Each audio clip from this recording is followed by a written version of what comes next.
Hi friends, welcome to Dhivya's lifestyle. So இன்றைக்கி வந்து நம்ம பேபிஸ்க்கான சத்து மாவை எப்படி ப்ரிப்பேர் பண்ணுறதுன்னு பார்க்கலாம்.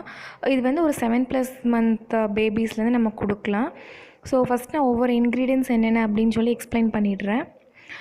இது வந்து பார்த்திங்கன்னா 3 பிளேட்டாக டிவைட் பண்ணியிருக்கேன். ஸோ ஃபஸ்ட்டு பிளேட்டில் பார்த்திங்கன்னா 100 கிராம் அளவுக்கு வந்து கம்பு, 100 கிராம் ராகி, 100 கிராம் வந்து வெள்ளை சோளம், 50 கிராம் வந்து மக்காச்சோளம். ரெண்டாவது பிளேட்டில் பார்த்திங்கன்னா 25 கிராம் பொட்டுக்கடலை, 20 கிராம் வந்து முழு கோதுமை, சிகப்பரிசி, சோயா, ஜவ்வரிசி இது நாலும் பார்த்திங்கன்னா உங்களுக்கு 20 கிராம்.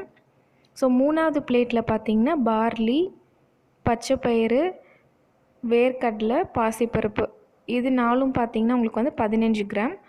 மீதி உள்ள இந்த 3 நட்ஸும் பாதாம், முந்திரி, பிஸ்தா இது 3 வந்துட்டு 10 கிராம், கூடவே 3 ஏலக்காய்.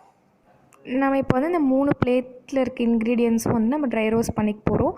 ஃபஸ்ட்டு பிளேட்டில் இருக்கிறது மட்டும் நம்ம வந்து தனித்தனியாக ட்ரை ரோஸ்ட் பண்ணிக்கணும். செகண்ட் பிளேட்டில் இருக்கிறது ஃபுல்லாக அப்படியே நம்ம சேர்த்து ட்ரை ரோஸ்ட் பண்ணிக்கலாம். அதே மாதிரி தேர்ட் பிளேட்டில் இருக்கிற ஃபுல்லாமே நம்ம அப்படியே சேர்த்து ட்ரை ரோஸ்ட் பண்ணிக்கலாம். ஸோ ஃபஸ்ட்டு இப்போ பார்த்திங்கன்னா ஃபஸ்ட் பிளேட்டில் இருக்க 4 இன்க்ரீடியன்ஸும், அதாவது இந்த கம்பு, ராகி, வெள்ளை சோளம், மக்காச்சோளம் இது 4யுமே பார்த்திங்கன்னா தனித்தனியாக வந்து சிம்மில் வச்சுக்கோங்க, இல்லைனா கருகிடும். ஸோ அந்த 4 இன்க்ரீடியன்ஸும் வந்துட்டு நான் தனித்தனியாக ட்ரை ரோஸ்ட் பண்ணி எடுத்துகிட்டு ஒரு பாத்திரத்தில் சேர்த்துக்கிட்டேன். ஸோ இப்போ பார்த்திங்கன்னா வந்து செகண்ட் பிளேட்டில் இருக்க இன்க்ரீடியன்ஸ் எல்லாமே நான் சேர்த்துக்கிட்டேன். இதையும் வந்து நல்லா கலர் சேஞ்ச் ஆகிற அளவுக்கு ட்ரை ரோஸ்ட் பண்ணிக்கலாம். ட்ரை ரோஸ்ட் பண்ணிவிட்டு நான் அதே பாத்திரத்தில் இதையும் சேர்த்துக்கிறேன். நல்லா ஆறணும். ஸோ இப்போ வந்து ஃபைனலாக நம்ம தேர்ட் பிளேட் அந்த நட்ஸ் எல்லாம் சேர்த்துட்டு நான் ட்ரை ரோஸ்ட் பண்ணிகிட்ருக்கிறேன். இது பார்த்திங்கன்னா கொஞ்சம் உங்களுக்கு அந்த 2 பிளேட் விட இது இந்த தேர்ட் பிளேட்டில் பார்த்திங்கன்னா நட்ஸு அதெல்லாம் இருக்குது பார்த்திங்கன்னா, அது வந்து கொஞ்சம் உங்களுக்கு டைம் எடுத்துக்கும்.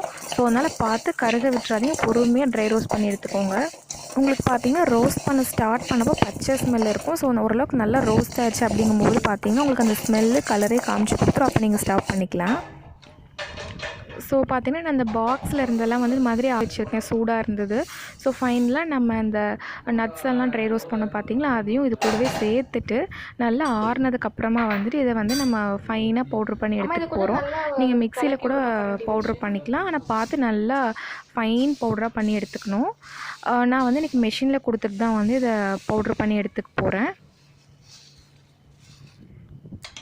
ஸோ இது பார்த்திங்கன்னா இப்போ பவுட்ரு பண்ணி வந்தாச்சு. இதுவும் பார்த்திங்கன்னா நல்லா உங்களுக்கு சூடாக தான் இருக்கும்.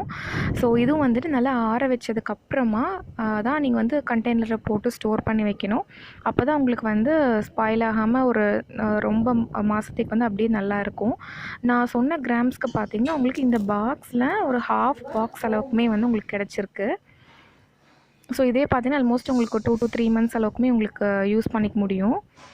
ஸோ நம்ம வந்து இந்த மாதிரி நம்ம அரைச்சிட்டு வந்ததுக்கப்புறம் பார்த்திங்கன்னா இதே மாதிரி நல்லா ஜலிச்சுட்டு அதுக்கப்புறமா வந்து ஸ்டோர் பண்ணி வைங்க. ஏன்னா நமக்கே தெரியாமல் ஏதாவது ஒரு சில டஸ்ட் இருந்துச்சுன்னா கூட அது வந்துட்டு நம்ம ஜலிக்கும் போது நமக்கு வந்துடும். ஏன்னா நம்ம பேபிஸ் கொடுக்குறதுனால நம்மளோட சத்து மாவு பார்த்திங்கன்னா இப்போ சூப்பராக ரெடி ஆகிடுச்சு. இந்த மனம் பார்த்திங்கன்னா உங்களுக்கு அவ்வளோ சூப்பராக இருக்கும். ஸோ நீங்களும் இதை ட்ரை பண்ணி பார்த்துட்டு எப்படி இருக்குதுன்னு சொல்லுங்கள். நீங்கள் பேபிஸ் கொடுக்கும்போது அவங்க டேஸ்ட்டுக்கு ஏற்ற மாதிரி நாட்டு சர்க்கரையோ இல்லை உப்போ சேர்த்துட்டு கூல் ஃபார்மேட்டில் கொடுங்க. அவங்க நல்லா என்ஜாய் பண்ணுவாங்க. ஸோ நான் பண்ணுற வீடியோஸ்லாம் பிடிச்சிருக்கு அப்படின்னா சப்ஸ்கிரைப் பண்ணிக்கோங்க. தேங்க்ஸ் ஃபார் வாட்சிங். தேங்க்யூ.